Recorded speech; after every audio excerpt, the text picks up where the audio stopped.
Well, Six Nations is back this weekend, so let's have a look ahead to round four now. And the title may have gone for England, but how big is this game against France for Eddie Jones and some of the players? The pressure that he's under, with the manner in which they lost against Wales, take aside all the drama around it, the French team won't be in a good state because of the COVID stuff. And, you don't know how them players have pulled up or what training they've managed to do. And the continued talk about informed players, Marcus Smith, Sam Simmonds, Alex Dombrandt, all these lads, and yet they're still not in the mixer. So from that perspective, and the way that France played in the Autumn Nations Cup final against them, so I'd say out of all the games that Eddie's been involved in, this is going to be a headline, is it? Because we're influencers. This is the highest pressure game for him, IMO. I don't think it is. I disagree, because his contract is going to the World Cup in 2023. So we could lose this game by 30, 40 points. He wouldn't get sacked. So it's one of those things. He's in complete control of the environment, what the fans want to see and what people want to see as an England performance. So the big decision for him, and he's always got the get out. People kind of said after the Wales game that, he didn't make any changes really. It was still the same old players, which is fine as long as you're winning. So now we're not winning. We can't win the Six Nations. People ask the questions, but he's always got things to fall back on. So if we lose, if he chances his arm here, in his opinion, and picks some of the other players in the squad, and let's not forget, he can't go picking Dombrandt. He can't go picking Marcus Smith. He can't go picking Sam Simmonds, because they're not in that squad that he's named. I think he could have done, and I've done. He could have done. Yeah, I've done a bit of digging, and he could have done, because of the way, the selection fits around the COVID testing and the bubbles, etc.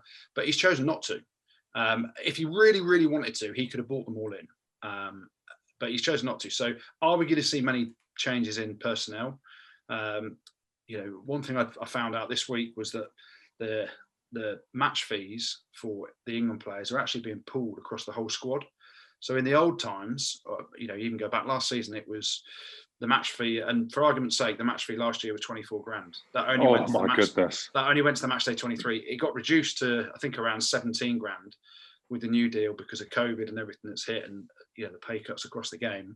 But they've now pulled that. So instead of just the match day 23 getting the match fee, they're pulling it across all 28 players, so whether you're involved or not. So you then start looking at, why didn't some of those players play for their clubs, even though England put out the press release that said, we're going to give some players game time. Only Beno Urbano played. I wouldn't be wanting to play for my club if there was guaranteed 14 grand on the line when you divvy it up around the 28 players. But is he going to make changes? Paolo Dogbu, Max Malins, Ollie Lawrence, these are the sort of players that people want to see. I'd love to see Ollie Lawrence get back in. I thought that it was shit how he got bombed out. Yeah, and what's the point of having these players in the squad if you're not going to use them, especially when we can't win the title anymore? So, for me, I'd perhaps move Watson to fullback and give Adogwu a go on the wing. Or then do you play Malins at fullback and then drop Anthony Watson and Elliot Daly? So there's the risk. You could potentially put two players in. Drop them, or move, or just rest them, rotate them. Or did you say drop? Well, I mean, to me, if you're not starting, you dropped. I know they use a language that is different because it suits the narrative. I know said, we're just changing your roles this week, mate, by not starting. You dropped. If you ain't starting, you dropped. Every rugby player knows that, aren't you? And the next best thing is sitting on the bench. And if you ain't on the bench, you're moaning. You're moaning like buggery. You're sapping. And if you're not in the squad, you're hating it even more. But Ollie Lawrence deserves a go. And they're going to have some big centres. They're going to have Vakatawa and they're going to have Gail Fiku probably as their 12 and 13. My word. So, what's wrong with sticking Ollie Lawrence in there? If we lose to France, it's not the end of the world, is it? Because we can't win the title. If Eddie Jones picks the same team again and we lose, then you haven't learned anything. You haven't learned anything. The questions become bigger and you sit there and you say, well, how pig-headed is Eddie Jones? But ultimately, he's in charge of his own destiny, his own team. He talks about, he said this week that only 70% of his squad will make the 2023 World Cup. Well, let's go find the other 30% then, Eddie. Let's give up people opportunities, because we got to the World Cup final in 2019 and we hadn't played another scrum half, had we? It was all Ben Youngs, and then lo and behold, Willie Hines, who was a late call up into the squad in terms of the evolution of that squad to get to the World Cup, is ruled out. And then they have to bring Ben Spencer, who's not been seen again. So I'm confused, really confused. For me, I'd probably go Farrell at 10. I'd like to see Ollie Lawrence and Slade in the centres. And then you've got to give Adogwu a go on the wing. I'd like to see Malin's given a shot at fullback and then probably Johnny May on the other wing on form. So, but who knows what we're going to see. I'd also like to see Dan Robson start at 9 to give him a run from the start, but see what Eddie says. With those Saracens boys that you talk about, Jim, at what point does Eddie's loyalty run out and he starts to maybe cut some of them, maybe bring in new, fresh players? Oh, so the Saracens players, let's talk. You've got Mako, Jamie, Marrow, Crusoe's obviously no longer there, Billy, Faz, Elliot Daly. Have I missed any? That's about it, isn't it? Yeah, I think so, yeah. Yeah, that's it. Again, back to my point, they have been the backbone of the squad. Makavanapola, when fit, the best loose end in the world, hands down.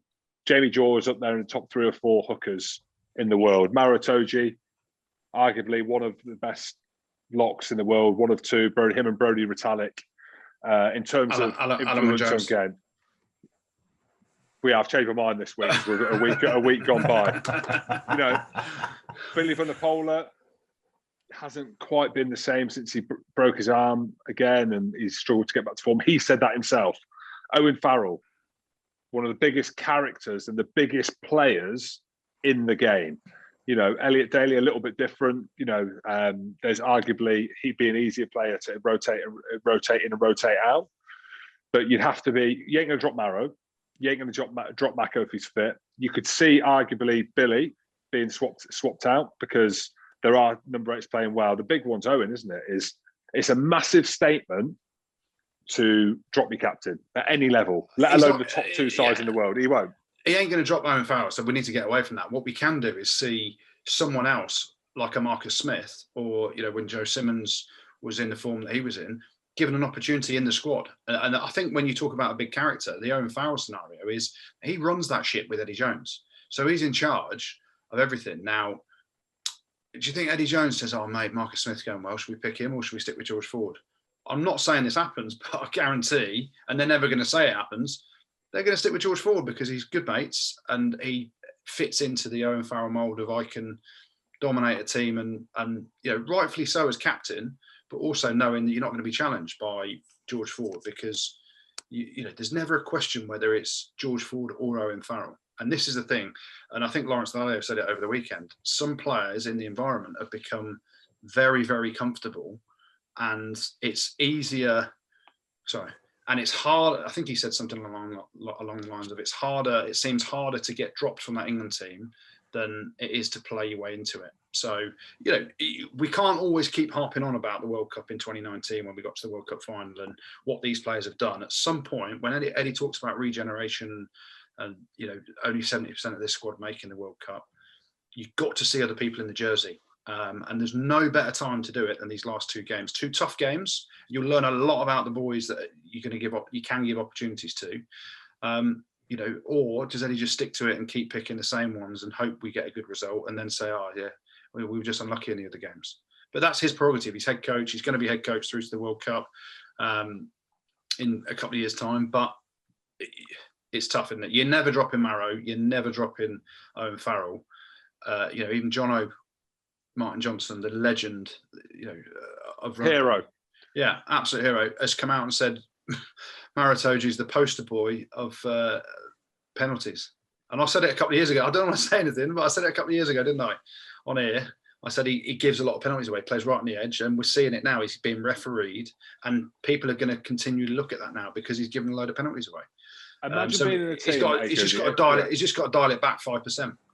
Have you ever been in a team, Goody, where you are undroppable? Arguably Breath, maybe.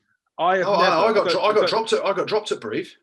Did you leave then? Is that when you left? No. I got dropped at Brive by Ugo Moller when I was coming back and forth for England. Probably because He sounds like a German footballer, he does. Yeah.